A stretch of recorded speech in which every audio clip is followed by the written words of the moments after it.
Welcome to everything channel friends. Eamcet 2022 counselling సంబంధించి candidate registration complete చేసుకోవాలి ప్రతి ఒక్క స్టూడెంట్. మీరు మీ మొబైల్లోనే ఈజీగా ఎలా ప్రాసెసింగ్ చేయాలనేది స్టెప్ బై స్టెప్ ప్రాసెస్ చూపిస్తాను.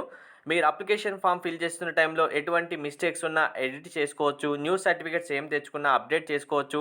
ప్రతి డీటెయిల్ మీకు ఎస్ నో సెలెక్ట్ చేసుకుంటూ అప్డేట్ చేయాలి. ఎడిట్ చేయాలనుకుంటే ఎస్ అని సెలెక్ట్ చేసి ఆ డీటెయిల్స్ అన్నీ ఇప్పుడు 1 by 1 ఎడిట్ చేసుకుంటూ వెళ్ళిపోవచ్చు. ప్రాసెసింగ్ అంతా కంప్లీట్ చేయొచ్చు. అది ఎలా అనేది మీకు క్లియర్గా చూపిస్తాను. వీడియో స్కిప్ చేయకుండా చూడండి. లైక్ చేసి తప్పకుండా షేర్ చేయండి. వెబ్సైట్ ఓపెన్ చేసిన వెంటనే మీరు క్యాండిడేట్ రిజిస్ట్రేషన్ ఆప్షన్ ఉంది కదా, ఫస్ట్ క్యాండిడేట్ రిజిస్ట్రేషన్ ఆప్షన్ పైన క్లిక్ చేయండి. క్లిక్ చేసిన వెంటనే నెక్స్ట్ విండోలో మీకు మీ ఎంసెట్ హాల్ టికెట్ నెంబర్, మీ డేట్ ఆఫ్ బర్త్ ఎంటర్ చేయమని అడుగుతుంది. ఎంటర్ చేసి సబ్మిట్ క్లిక్ చేయండి. కానీ మీరు క్లిక్ చేసిన వెంటనే ఫస్ట్ మీకు this services are not available in small screen devices, mobile or tabs అని వస్తుంది. No problem. మీరు డైరెక్ట్గా డెస్క్టాప్ సైట్, మీకు మొబైల్లో డెస్క్టాప్ సైట్ ఆప్షన్ ఉంది కదా, డెస్క్టాప్ సైట్ సెలెక్ట్ చేయగానే అంటే మీకు స్క్రీన్లో టాప్ రైట్ కార్నర్లో 3 డాట్ బటన్ క్లిక్ చేయగానే మీకు ఆప్షన్స్ వస్తాయి. ఇందులో డెస్క్టాప్ సైట్ అని క్లిక్ చేసేయండి. డెస్క్టాప్ సైట్ క్లిక్ చేస్తే మీకు డైరెక్ట్గా ప్రాసెసింగ్ అంతా చేయొచ్చు. డెస్క్టాప్ సైట్స్ సెలెక్ట్ చేసేసి మీరు సబ్మిట్ అని క్లిక్ చేయగానే ఇంకా డీటెయిల్స్ అన్నీ ఓపెన్ అయిపోతాయి. చూడండి, మీ name, date of birth, Aadhaar, మీ photo, father name, gender, mail, ఇవన్నీ డీటెయిల్స్ వస్తాయి. ఇక్కడ నుంచి మీకు ఎడిట్ ఆప్షన్ అలాగే స్టార్ట్ అవుతుంది. మీ డీటెయిల్స్ కూడా ఫిల్ చేయడం స్టార్ట్ అవుతుంది. చూడండి, ఫస్ట్ మీరు మీ క్యాస్ట్ ఏదైతే ఉందో ఆ క్యాస్ట్కి సంబంధించిన లిస్ట్ వస్తుంది. లేదు ఓసీ స్టూడెంట్స్ అయితే మీరు ఎకనామికల్ వీకర్ సెక్షన్ కాదా అని వస్తుంది. ఇప్పటి వరకు మీరు ఏ డీటెయిల్స్ ఇచ్చినా ఇవ్వకపోయినా, లేదు ఇచ్చిన డీటెయిల్స్ అప్డేట్ చేసుకోవాలన్నా కంప్లీట్గా చేసుకోవచ్చు. ఇక్కడ చూపిస్తాను చూడండి. సపోజ్ ఇప్పుడు ఓసీ స్టూడెంట్స్, మీరు ఎకనామికల్లీ వీకర్ సెక్షన్ అవునా కాదా, ఎస్ అయితే ఎస్, నో అయితే నో సెలెక్ట్ చేసుకోండి. తర్వాత ఇన్కమ్ సర్టిఫికేట్ మీరు ఆల్రెడీ ఇచ్చినా ఇవ్వకపోయినా ఇన్కమ్ సర్టిఫికేట్ ఇక్కడ డైరెక్ట్గా నాట్ అప్లికేబుల్, బిలో 2,50,000, అబోవ్ 2,50,000 మీకు ఏది అప్లికేబుల్ అయి ఉంటే అసలు అప్లికేబుల్ కావాలంటే నో సెలెక్ట్ చేయండి. బిలో అయితే బిలో, అబోవ్ అయితే అబోవ్ సెలెక్ట్ చేయండి. బిలో 2,50,000 సెలెక్ట్ చేస్తేనే ఫీ రియంబర్స్మెంట్ ఎలిజిబిలిటీ ఉంటుంది. సో ఇప్పుడు సెలెక్ట్ చేసిన తర్వాత ఎస్ అని సెలెక్ట్ చేశారు కదా, ఎకనామికల్ వీకర్ సెలెక్ట్ చేసిన తర్వాత ఎస్ అని సెలెక్ట్ చేశారు కదా, ఎకనామికల్ వీకర్ సెక్షన్ ఎస్ అయితే మీ అప్లికేషన్ నెంబర్ ఉంటుంది కదా, ఫామ్ మీద డైరెక్ట్ సర్టిఫికేట్ మీద నెంబర్ ఎంటర్ చేయండి. క్యాస్ట్ సర్టిఫికేట్ అయితే క్యాస్ట్ సర్టిఫికేట్ చేయాల్సి ఉంటుంది.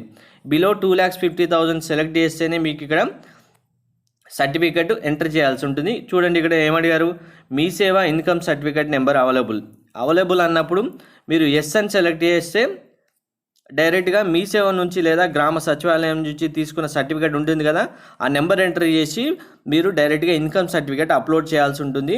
కరెక్ట్గా మీ మొబైల్లో డాటా క్లియర్గా కనిపించేలా పిక్చర్ తీసుకోండి, ఫోటో తీసి డైరెక్ట్గా అప్లోడ్ చేయండి, సరిపోతుంది జేపీఈజీ ఫార్మాట్లో.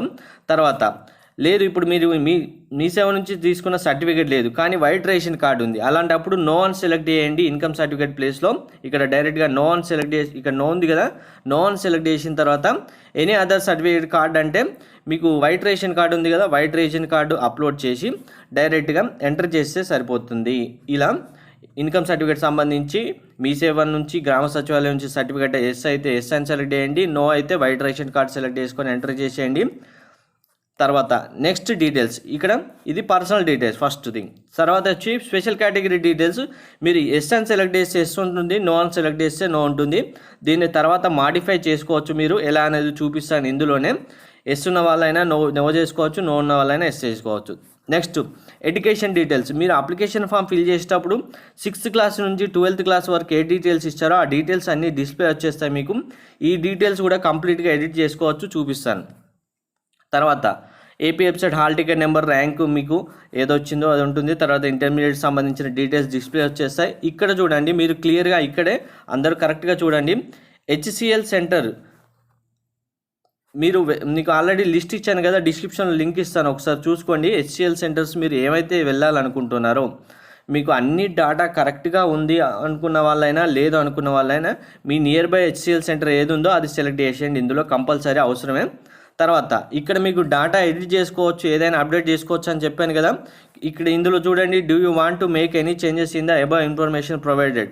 మీరు కంపల్సరీగా ఏ ఒక్క ఇన్ఫర్మేషన్ అయినా అప్డేట్ చేసుకోవాలనుకుంటే ఇలా డైరెక్ట్గా ఎస్ అయినా సెలెక్ట్ చేసుకోండి, లేదు అంటే నో అని సెలెక్ట్ చేసుకోండి, అది మీ ఇష్టం. మీకు డాటా మాడిఫికేషన్ ఉంది, అప్డేట్ ఉంది, ఏదైనా పర్లేదు, నేము, క్యాస్ట్ అలాగే ఇన్కమ్ ఏదైనా ఎస్ అని సెలెక్ట్ చేస్తే మీరు అన్నీ అప్డేట్ చేసుకోవచ్చు. నో అని సెలెక్ట్ చేస్తే ఏది సెలెక్ట్ చేయాలి. ఇప్పుడు ఎస్ అని సెలెక్ట్ చేసి తర్వాత ఏం చేయాలి, సబ్మిట్ అని క్లిక్ చేయాలి. ఎస్ అని ఇక్కడ వెరిఫికేషన్ సెంటర్ సెలెక్ట్ చేసుకున్నాం, ఎస్ అని సెలెక్ట్ చేసాం. మాడిఫికేషన్ ఉంది కాబట్టి లేని వాళ్ళకు కూడా డైరెక్ట్ లాస్ట్ డిస్ప్లే వచ్చేస్తుంది, అది కూడా చూపిస్తాను. ఎస్ అని సెలెక్ట్ చేసిన తర్వాత సబ్మిట్ క్లిక్ చేయాలి. క్లిక్ చేసిన వెంటనే ఇలా do you want to process అని అడుగుతుంది. ఓకే అని ప్రెస్ చేయండి, అందులో ఏ ప్రాబ్లం లేదు. తర్వాత ఇప్పుడు ఇంకా మీరు డీటెయిల్స్ ఏం ఎడిట్ చేయాలనేది క్లియర్గా ఇక్కడ మనకు పర్సనల్ డీటెయిల్స్ నుంచి అన్నీ స్టార్ట్ అవుతాయి. చూడండి, ఇక్కడ మీ ఆధార్, జెండర్, తర్వాత డేట్ ఆఫ్ బర్త్, ఈమెయిల్ అన్నీ వచ్చాయి కదా. మీ నేమ్ కరెక్షన్ ఉందా?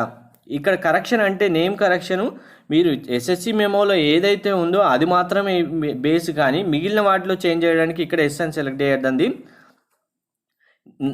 ఏ చేంజెస్ లేవు. ఇప్పుడు సపోజ్ ఇన్కమ్ సర్టిఫికేట్ కూడా ముందు ఇవ్వలేదు కదా, ఇవ్వలేదు. సపోజ్ ఇన్కమ్ సర్టిఫికేట్ కూడా ఎడిట్ చేసుకోవాలనుకున్నారు మీరు, ఇక్కడ ఎస్ అని సెలెక్ట్ చేయండి. ఇలా మీ నేమ్ ఎడిట్ చేసుకోవాలనుకుంటే ఎస్ అని సెలెక్ట్ చేయండి. ఫాదర్ నేమ్ మిస్టేక్ ఉంది, ఎడిట్ చేసుకోవాలనుకుంటే ఎస్ అని సెలెక్ట్ చేయండి. ఎస్ అని సెలెక్ట్ చేస్తే ఏమవుతుంది, ఇక్కడ డైరెక్ట్గా మీ 10th క్లాస్ యొక్క మెమో అప్లోడ్ చేయాల్సి ఉంటుంది. డైరెక్ట్గా చూజ్ యువర్ ఫైల్ అంటే 10th క్లాస్ మెమో డైరెక్ట్గా మొబైల్ నుంచి క్లారిటీ వచ్చేలా పిక్ తీసి అప్లోడ్ చేయండి. తర్వాత do you want to edit income అంటే మళ్ళీ ఇక్కడ కూడా ఇన్కమ్ ఎడిట్ చేసుకోవచ్చు డైరెక్ట్గా.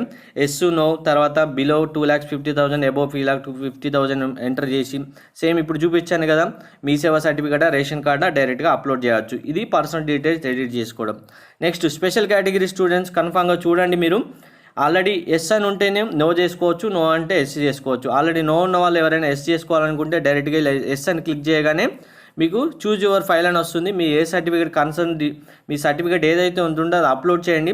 ఇక్కడ క్లియర్గా మెన్షన్ చేశారు చూడండి, please attend the certificate verification at government polytechnic Vijayawada, Benz circle, Krishna district. కంపల్సరీగా ఏ డేట్ అయితే ఇచ్చారో ఆ డేట్ రోజు మీరు మీ యొక్క సర్టిఫికేట్ తీసుకొని వెళ్ళాల్సి ఉంటుంది. మిగిలిన రోజులో వెళ్ళడానికి ట్రై చేయకండి. నెక్స్ట్ ఈ డీటెయిల్స్ స్పెషల్ కేటగిరీ అయిపోయిన తర్వాత స్టడీ డీటెయిల్స్ ఇక్కడ కంపల్సరీ అందరూ గుర్తుపెట్టుకోండి. కొంతమంది స్టూడెంట్స్ ఇక్కడ స్టడీ మీరు 1 year లాంగ్ టర్మ్ కోచింగ్ తీసుకోవడం, స్టడీ స్కిప్ చేయడం వాళ్ళు ఉన్నారు కదా. ఆల్రెడీ ప్రీవియస్గా ఏదైనా మిస్టేక్ చేసి ఉంటే ఇలా నో, ఎస్, నో అని ఆప్షన్ వస్తుంది. నో ఎస్ అని సెలెక్ట్ చేసుకోవాలనుకోండి, మీ కంప్లీట్గా స్టడీ సర్టిఫికేట్ సంబంధించిన 6th క్లాస్ నుంచి 12th వరకు ఎడిట్ చేసుకోవచ్చు. ఎస్ అని క్లిక్ చేస్తే మళ్ళీ ఎంటర్ చేయాల్సి ఉంటుంది.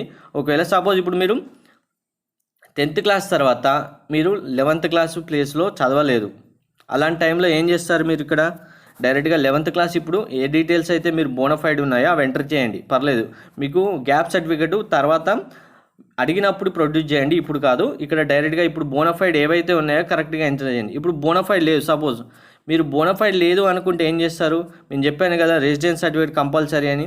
ఇక్కడ బోనఫైడ్ లేని వాళ్ళు, లేదు డిస్టెన్స్ ఎడ్యుకేషన్ చేసిన వాళ్ళు, అలాంటి వాళ్ళు ఏం చేస్తారంటే మీరు రెసిడెన్స్ సర్టిఫికేట్ తీసుకోవాల్సి ఉంటుంది. రెసిడెన్స్ సర్టిఫికేట్ సంబంధించిన డీటెయిల్స్ ఇవ్వాల్సి ఉంటుంది.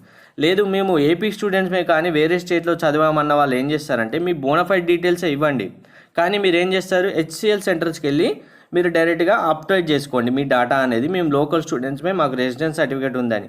ఇందులో ఎలాంటి మిస్టేక్స్ చేయకుండా మీరు చదివిన స్టూడెంట్స్ ప్రతి ఒక్కరూ బోనఫైడ్ సంబంధించిన డీటెయిల్సే ఎంటర్ చేయండి. బోనఫైడ్ లేని వాళ్ళు మాత్రమే వేరే డీటెయిల్స్ ఎంటర్ చేయండి, రెసిడెన్స్ సర్టిఫికేట్ డీటెయిల్స్. నెక్స్ట్ మీకు EAMCET hall ticket number, rank card, entrance test marks అనేవి డిస్ప్లే వచ్చేస్తాయి. తర్వాత ఇంటర్మీడియట్ సంబంధించి హాల్ టికెట్, బోర్డు, తర్వాత మార్క్స్ కూడా డిస్ప్లే వస్తాయి. ఇన్ కేసు మార్క్స్ కనుక మీకు డిస్ప్లే రాకుండా మీకు ఎంటర్ చేయమని వస్తే మీకు మార్క్స్ పర్సంటేజ్ 600కి ఎన్ని మార్క్స్ వచ్చాయి, maths plus physics plus chemistry plus lab marks ఉంటాయి కదా, ఆ మార్క్స్ అన్ని కలిపేసి 600కి ఎన్ని మార్క్స్ వచ్చాయో పర్సంటేజ్ చేసేసి ఇచ్చేయండి. నెక్స్ట్ ఇక్కడ డైరెక్ట్గా చెక్ బాక్స్ ఉంది కదా, దీనిపైన క్లిక్ చేసి టిక్ మార్క్ చేసేస్తే అయిపోతుంది.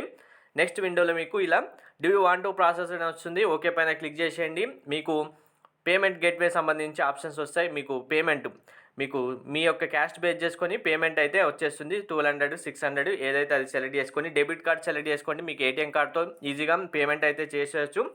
డెబిట్ కార్డ్ సెలెక్ట్ చేసి సబ్మిట్ చేయగానే మీకు పే అని క్లిక్ చేసేయండి.